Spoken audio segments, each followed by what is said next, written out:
MD সাহেব, thank you. বুঝলে, যে অ্যাপার্টমেন্টটা বানাবো ভাবছি তাতে একটা ভালো সুইমিং পুল, একটা টেনিস কোর্ট আর একটা ভালো জিমও রাখবো। আর রূপা, নিজের ড্রেস আপের মতো এবার নিজের ফিগারটাকেও মেনটেন করতে শেখো, নাহলে আমার বন্ধুর ছেলেকে তোমার জন্য রাজি করানো একটু মুশকিল হয়ে যাবে। আহা, তুমি খেতে খেতে এখন আবার এসব কথা বলার কি দরকার ছিল? তুমি একদম চুপ করো।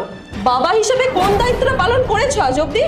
তুমি কি চাইছো আমার মেয়ে কোনো একটা গরিব ভিখিরি বাড়িতে ডাল ভাত খেয়ে কাটিয়ে দেবে সারা জীবন? এটা কোনো মতেই আমি হতে দেবো না। ওর বিয়ে আমি মিস্টার মুখার্জির ছেলের সাথেই দেবো, ব্যাস। কিন্তু মা, ব্যাস, আর কোনো কথা না। যা বলার